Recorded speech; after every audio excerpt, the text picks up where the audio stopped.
Sebelum melanjutkan, jangan lupa subscribe dulu, terima kasih. Bab 431, membuat Jordan malu. Mendengar nama itu, Colton tidak dapat menahan tawa. Jordan benar-benar mengatakan bahwa sepupu Colton adalah artis yang menandatangani kontrak dengan perusahaannya. Colton sangat gembira. Suami Lauren benar-benar sombong. Dia menembak dirinya sendiri. Kaki. Jika Jordan menyebutkan selebriti lain, Colton mungkin tidak akan bisa membuktikan apakah dia mengatakan kebenaran atau tidak. Namun, Maggie yang Jordan yang disebutkan adalah sepupu Colton yang tinggal persis di sebelah. Colton tertawa dan berkata, "Sobat, apakah kamu mengatakan bahwa Maggie adalah artis perusahaanmu? Apakah kamu tidak salah?"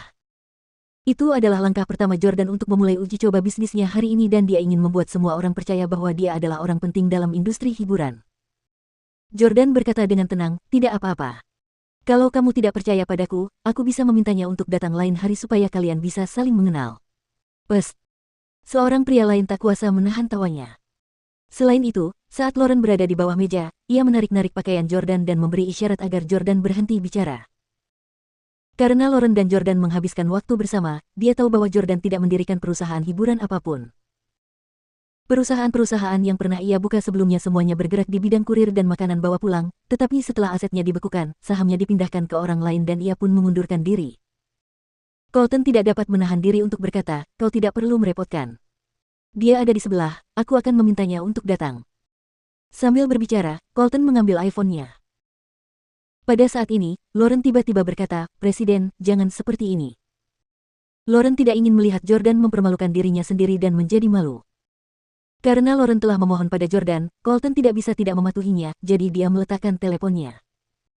"Kami semua sangat menghormati Lauren, bukan hanya karena keluarganya lebih baik dari kami, tetapi juga karena dia telah memperlakukan teman sekelas kami seperti saudara kandungnya selama lebih dari 1 dekade. Jordan, demi Lauren, aku bisa memilih untuk tidak. Maggie datang untuk mempermalukanmu, tetapi hal-hal yang kau banggakan itu membuatku merasa jijik. Bagaimana dengan ini? Minum 3 gelas anggur sekarang." Teman sekelas laki-laki lainnya menimpali, "Aku juga benci orang yang suka membual. Dia seharusnya minum lebih banyak anggur sebelum dia bisa menyombongkan diri." Dia mulai meniup trompetnya tanpa minum anggur sama sekali. "Aku yakin dia seharusnya menghabiskan setidaknya 5 gelas anggur. Jadi mereka ingin dia menenggak 3 gelas besar anggur. Jika orang lain, mereka akan segera pingsan dan muntah." Meskipun Jordan pandai minum, siapakah dia yang berani membiarkan orang lain di meja memberinya pelajaran seperti itu? Jordan benci dipaksa minum di meja makan dan seolah-olah Jordan bawahan Colton yang harus minum hanya karena Colton menginginkannya. Sambil tertawa, Jordan hanya berkata, "Kau ingin aku menenggak 3 gelas berturut-turut? Hah, aku mungkin suka minum tapi tidak ada yang bisa memaksaku minum jika aku tidak mau." Seorang teman sekelas perempuan angkat bicara. "Memang benar, dia sepupu jauh ketua kelas Colton, dan dia baru saja datang untuk bersulang untuk kita." Jordan baru saja menyebut Maggie dengan santai karena dialah satu-satunya selebritas yang dikenalnya. Setelah insiden antara Jordan dan Maggie, Jordan telah menangkap Maggie dan menyuapnya agar bersaksi melawan Chaiden dengan sebuah villa. Colton tertawa dan bertanya, "Tidak mungkin itu hanya kebetulan, kan? Dari sekian banyak orang, kenapa kamu harus menyebut nama sepupuku? Hah, kalau kamu membanggakan selebriti lain, kamu tidak akan dipermalukan di depan umum." "Hah?" Jordan berkata, "Karena Maggie tinggal di sebelah rumahmu dan dia sepupumu, mintalah dia untuk datang." Colton tercengang. "Kau yakin? Beranikah kau menemuinya?" Jordan tertawa dan berkata, "Omong kosong, aku ini bosnya. Kenapa aku tidak berani menemuinya? Dialah yang tidak berani menemuiku." Gadis kecil ini jelas sangat sibuk dengan pekerjaannya. Namun, dia masih punya waktu untuk datang ke sini untuk makan malam. Colton tersenyum dan berkata, "Baiklah, karena kamu berinisiatif untuk memintanya, maka jangan salahkan aku." Colton sekali lagi mengangkat teleponnya dan menelepon Maggie. "Maggie, cepatlah ke sini lagi." Dalam waktu 2 menit, Maggie sekali lagi mendorong pintu kamar pribadi itu dan masuk. Jelas dari ekspresi wajahnya bahwa dia masih sangat tidak senang. Sebagai seorang selebriti, hal yang paling menyebalkan adalah diajak minum-minum bersama seseorang. Begitu Maggie masuk, dia melihat ada seorang pria lain dan dia langsung tercengang saat melihat lebih dekat. Tuan Stelle." Maggie tergagap. Ketika Jordan melihat Maggie, dia berkata, "Maggie, jangan panggil aku Tuan Stelle saat kita di luar. Panggil saja aku Jordan." Maggie buru-buru memanggil Jordan. Colton memperhatikan bahwa Maggie tampak terkejut dan miris setelah melihat Jordan dan bahwa dia tampaknya penuh dengan keraguan terhadapnya. Wajar saja jika Maggie takut pada Jordan. Terakhir kali mereka bertemu, Jordan mengirim seseorang untuk menjemput Maggie, yang membuat Maggie sangat takut karena ia mengira Jordan ingin Maggie tidur dengannya. Namun, Maggie tidak hanya merasa keberatan terhadap Jordan, tetapi dia juga merasa berterima kasih. Alasannya adalah Jordan telah memberinya sebuah villa di Great Mountain Villas yang bernilai sekitar 30 juta dolar. Sejak skandal seks di mobil, popularitas Maggie menurun drastis dan dia kehilangan banyak tawaran dukungan dan peluang iklan.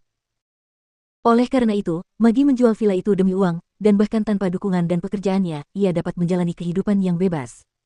Dapat dikatakan bahwa Jordan adalah dermawan Maggie. Selama ia mampu melakukannya, ia akan menuruti semua permintaan Jordan. Colton buru-buru bertanya, Maggie, pria bernama Jordan ini mengatakan bahwa kamu adalah bosnya. Benarkah itu? Seingatku, bosmu adalah seorang wanita. Jordan tertawa, wanita yang kau maksud itu juga bekerja untukku. Kurasa kau bisa bilang akulah bos sebenarnya, ya, Maggie. Maggie tertegun sejenak, tetapi ia cukup pintar untuk segera memahami apa yang sedang terjadi. Colton memanggilnya, bukan untuk mengajaknya bersulang, tetapi untuk membuktikan identitas Jordan. Pada titik ini, Colton dan Jordan sama-sama menatap Maggie, menunggunya. Menjawab. Yang seorang adalah sepupu jauhnya yang tidak begitu dikenalnya, dan yang seorang lagi adalah seorang dermawan yang telah memberinya 30 juta. Maggie tentu saja harus memilih untuk membantu Jordan. Setelah ragu sejenak, Maggie langsung berkata, ya, tentu saja. Nona Adams juga bekerja untuk Tuan Stele. Tuan Stele adalah bos besar yang sebenarnya. Colton dan yang lainnya, termasuk Lauren, semuanya tercengang. Jordan benar-benar bos besar sebuah perusahaan hiburan. Bagaimana ini bisa terjadi? Lauren merasa bingung dan linglung. Dia khawatir dengan Jordan sekarang, takut Jordan akan mempermalukan dirinya sendiri di depan umum. Colton tidak percaya pada Jordan dan Maggie. Ia memiliki hubungan yang biasa-biasa saja dengan sepupunya ini. Ia menduga bahwa Maggie mungkin benar-benar berteman dengan Jordan dan telah bersekongkol dengannya untuk menipu mereka. Colton terdiam, lalu melanjutkan, Jordan, kamu bilang kamu adalah bos besar perusahaan film dan televisi. Kalau begitu, perusahaanmu pasti sudah menandatangani kontrak dengan banyak sutradara, kan? Siapa saja mereka? Sebutkan beberapa.